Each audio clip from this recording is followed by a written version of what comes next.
क्या आप अपने बिजनेस को ग्रो करना चाहते हैं, आपके बिजनेस को बहुत बड़ा बनाना चाहते हैं, तो इस वीडियो को एंड तक जरूर देखना, क्योंकि इस वीडियो में आपके साथ ऐसी टिप्स और स्ट्रैटेजी शेयर करूंगा जिससे कि आपको अपने बिजनेस को ग्रो करने में हेल्प मिलेगी। So hi guys, my name is Deepak, I am a digital marketer, passionate learner and now a YouTuber. इस वीडियो में मैं आपके साथ शेयर करूंगा कुछ ऐसी टिप्स और स्ट्रैटेजीज जिससे कि आपका बिजनेस बहुत ही आसानी से ग्रो हो जाएगा।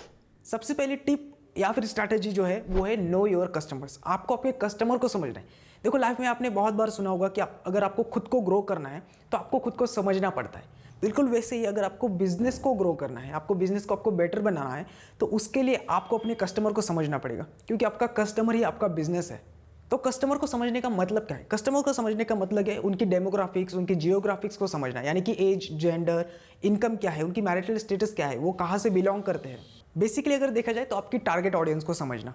और इसके अलावा और आपको क्या जानना है? आपको जानना है कि उनकी नीड्स क्या है, उनके वांट्स क्या है, उनके डिजायर्स क्या है, क्या वो चाहते हैं, उनकी प्रॉब्लम्स क्या है, ऐसी कौन सी प्रॉब्लम है जो आप सॉल्व करके अपने प्रोडक्ट को बेटर बना सकते हैं। इससे ही आपका बिजनेस ग्रो करेगा और अपना बिजनेस बेटर बनेगा। और कस्टमर के बारे में जानने का सबसे जो आसान तरीका है वो है फीडबैक फॉर्म। अगर आपको आपके कस्टमर के बारे में जानना है ना, तो उन्हें फीडबैक फॉर्म दीजिए, उनसे वो फीडबैक फॉर्म भरवा लीजिए, आपकी वेबसाइट पे उनसे फीडबैक लीजिए। हर जगह पे जहाँ भी आपको चांस मिलेगा आप उनसे फीडबैक लीजिए, ताकि आपको समझ आए उनकी प्रॉब्लम्स क्या है और उनकी वांट्स एंड डिजायर्स क्या है। और आप थर्ड पार्टी डेटा भी यूज़ कर सकते हो कस्टमर के बारे में जानने के लिए। नेक्स्ट जो स्ट्रैटेजी है वो है ग्रेट कस्टमर सर्विस। देखो यार, कस्टमर सर्विस कोई भी देता है, कहीं भी आप जाओगे आपको कस्टमर सर्विस मिल जाएगी, लेकिन ग्रेट कस्टमर सर्विस वही कंपनीज देती है जो बड़ी है, और वही आपको फॉलो करना है। आप एग्जांपल के लिए एप्पल को ले लीजिए, अमेजॉन को ले लीजिए। उनकी कस्टमर सर्विस इतनी ग्रेट है कि उनसे कस्टमर कनेक्ट हो जाते हैं, अटैच हो जाते हैं। मुझे रियल लाइफ एग्जाम्पल देना बहुत अच्छा लगता है, तो मैं आपको रियल लाइफ एग्जाम्पल देता हूँ। मान लो कोई इंसान है, अगर आप उसके साथ टाइम बिताते हो या फिर उसके प्रॉब्लम सॉल्व करते हो, उसे सही टाइम पे मदद करते हो, तो वो इंसान आपसे अटैच हो जाता है, राइट। बिल्कुल उसी तरह आपको कस्टमर है, आपका बिजनेस और आपके कस्टमर के बीच में उसी तरह का रिलेशन है। जब आपकी कस्टमर की प्रॉब्लम्स आप सही वक्त पे सॉल्व करते हो, उनसे सही फीडबैक लेते हो, उन्हें सही फीडबैक देते हो, फीडबैक यानी उनकी क्वेरी सॉल्व करते हो, तो वो आपके ब्रांड से अटैच हो जाता है। और यही सबसे बढ़िया तरीका है एक कस्टमर को रिटेन करने का और अपने बिजनेस को ग्रो करने का। इसके लिए आप क्या कर सकते हैं? आप सोशल मीडिया पे देख सकते हैं कि आपके ब्रांड के बारे में, अगर आपका ब्रांड थोड़ा बड़ा है तो सोशल मीडिया पे आपके ब्रांड के बारे में क्या बातें होती है। उसके बाद जैसे मैंने फीडबैक फॉर्म के बारे में कहा, फीडबैक फॉर्म में लोग उनसे पूछ सकते हैं, आपके कस्टमर से पूछ सकते हैं कि उनकी प्रॉब्लम्स क्या है। और अगर आपको अपने कस्टमर सर्विस को अच्छा बनाना है तो उसके लिए आपको एक अच्छा स्टाफ हायर करना चाहिए, जिससे कि आपकी कस्टमर सर्विस बहुत ही अच्छी बन जाए और किसी भी कस्टमर को अगर कोई प्रॉब्लम हो तो उन्हें 24 आवर्स या फिर 48 आवर्स में उनका आंसर मिल जाए। तो यही होती है ग्रेट कस्टमर सर्विस। तो आप मुझे कमेंट में बताना कि आपने कभी किसी ब्रांड के कस्टमर सर्विस का एक्सपीरियंस किया है या नहीं, कभी उनसे क्वेरीज की है या फिर अपने प्रॉब्लम्स उन्हें बताया है, तो उनके साथ आपका एक्सपीरियंस कैसा था। तो कमेंट में ज़रूर बताना, आपका एक्सपीरियंस एक स्टोरी के रूप में आप शेयर कर सकते हो। So please let me know in comment. Next जो स्ट्रैटेजी है वो है नर्चरिंग योर एग्जिस्टिंग कस्टमर। जैसे मैंने कहा, मुझे रियल लाइफ एग्जांपल देना बहुत अच्छा लगता है, इसमें भी आपको एक एग्जांपल देता हूँ। जब आप कुछ नए फ्रेंड्स बनाते हो तब अपने पुराने फ्रेंड्स को तो भूल नहीं जाते, राइट। उन्हें छोड़ तो नहीं देते, अपने रिलेशंस को आप छोड़ तो नहीं देते, राइट, जब आप नए रिलेशंस बनाते हो। बिल्कुल उसी तरह बिजनेस में जब आप नए कस्टमर की तलाश में जाते हो, नए कस्टमर एक्वायर करते हो, तो आपको एग्जिस्टिंग कस्टमर को भूलना नहीं चाहिए। बेसिकली प्रॉब्लम क्या होती है, जब बिजनेसेस क्या करते हैं, नए कस्टमर को लेने के चक्कर में पुराने कस्टमर को छोड़ देते हैं, और यही उनका सबसे बड़ा लॉस होता है। सो बिजनेस में आपको क्या करना है, आप जब नए कस्टमर एक्वायर कर रहे हो तो एग्जिस्टिंग कस्टमर को आपको ऑफर्स देनी है। मैं फिर से एक एग्जाम्पल देता हूँ। कुछ साल पहले जब हम कुछ नेटवर्क्स, मोबाइल नेटवर्क्स यूज़ करते थे, जैसे कि जियो तो नहीं था, लेकिन BSNL था, एयरसेल था, एयरटेल था, हम उनके सिम्स यूज़ करते थे, राइट।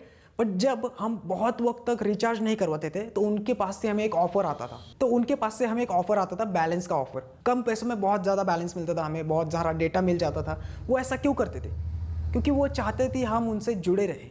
और यही है strategy, nurturing the existing customer. आपके पुराने कस्टमर्स को आपको ऑफर देनी है। अगर आप कोई ऐसा बिजनेस करते हैं जिसमें आपको कुछ सर्विस प्रोवाइड करते हैं, तब आप उन्हें ऑफर दो। अगर आप 999 रुपीज़ में वो प्रोवाइड करते हो तो उन्हें 799 में दो, डिस्काउंट्स दो उन्हें। तो इसी तरह से आप अपने एग्जिस्टिंग कस्टमर को नर्चर कर सकते हैं। अब तक हमने जो 3 स्ट्रैटेजीज देखी, उससे मैं गारंटी के साथ कह सकता हूँ कि आपको वर्ड ऑफ माउथ रेफर मिलेगा। वर्ड ऑफ माउथ मार्केटिंग एक बहुत बड़ी मार्केटिंग की स्ट्रैटेजी है। अगर आपकी वर्ड ऑफ माउथ होने लगी, आपके ब्रांड के बारे में लोग बात करने लगे ना, तो आपका ब्रांड, आपका बिजनेस बहुत ही आसानी से ग्रो होगा। तो पहले 3 स्ट्रैटेजीज बहुत ज़रूरी है, इसे ज़रूर फॉलो करना। पहली थी नो योर कस्टमर, दूसरी थी ग्रेट कस्टमर सर्विस, एंड तीसरी थी नर्चरिंग योर एग्जिस्टिंग कस्टमर। वैसे कमेंट में मुझे बताना, क्या आपने कभी वर्ड ऑफ माउथ एक्सपीरियंस किया है कि आपके दोस्त ने आपको एक प्रोडक्ट के बारे में बताया, फिर सर्विस के बारे में बताया, या फिर आपने किसी रिलेटिव्स ने बताया और आपने वो प्रोडक्ट परचेस किया। अगर ऐसा हुआ है तो प्लीज़ कमेंट में ज़रूर बताना। और यही है वर्ड ऑफ माउथ मार्केटिंग। अब नेक्स्ट स्ट्रैटेजी के बारे में बात करें। अभी तक जो हमने 3 स्ट्रैटेजी देखी, उसमें आप अपने पुराने कस्टमर्स को रिटेन करते हो। अब जो स्ट्रैटेजी है उससे आप नए कस्टमर को एक्वायर करते हो, और वो है सिंपल है, बहुत ही सिंपल, वो है प्रमोशन यानी कि मार्केटिंग। देखो, नए कस्टमर को एक्वायर करने का सबसे जो आसान तरीका है वो है मार्केटिंग, लोगों को आपके बारे में बताना। बट मार्केटिंग में बहुत बार लोग गलती ये करते हैं कि वो कोई भी मार्केटिंग यूज़ कर लेते हैं। हमने जो पहले 3 स्ट्रैटेजी यूज़ की, उसे यूज़ करके आपको ये तो समझ आया होगा कि आपकी टारगेट ऑडियंस कौन है, यानी कि आपका कस्टमर क्या है, उनके प्रॉब्लम्स क्या है, राइट। ये चीज़ें तो आपको समझ आई हुई। तब अब इन प्रॉब्लम्स को ध्यान में रखते हुए आपको मार्केटिंग करनी है। मार्केटिंग में ये गलती बिल्कुल मत करना कि कोई भी आपने सिर्फ अपना ब्रांड का नाम दे दिया और एड्स रन करवा दिया। ऐसा बिल्कुल मत करना। आपने जो प्रॉब्लम डिस्कवर की या फिर आपके कस्टमर के बारे में जो भी आपने जाना, उसे अपने मार्केटिंग में ऐड करो। आपका प्रोडक्ट उनके प्रॉब्लम्स का सॉल्यूशन होना चाहिए, तभी वो नए कस्टमर्स आप एक्वायर कर पाएंगे। तो इस तरह से आपको मार्केटिंग करनी है। और अगर आपने डिजिटल मार्केटिंग अभी तक शुरू नहीं की है तो please start doing digital marketing, क्योंकि बहुत ही बढ़िया है डिजिटल मार्केटिंग का यूज़ करना। अगर आपको डिजिटल मार्केटिंग के बारे में ज़्यादा कुछ पता नहीं है, आपको स्टार्ट कैसे करना है ये पता नहीं है, तो मैंने इसे 4 स्टेप्स दिए हैं जिसका यूज़ करके आप अपनी डिजिटल मार्केटिंग कर सकते हैं।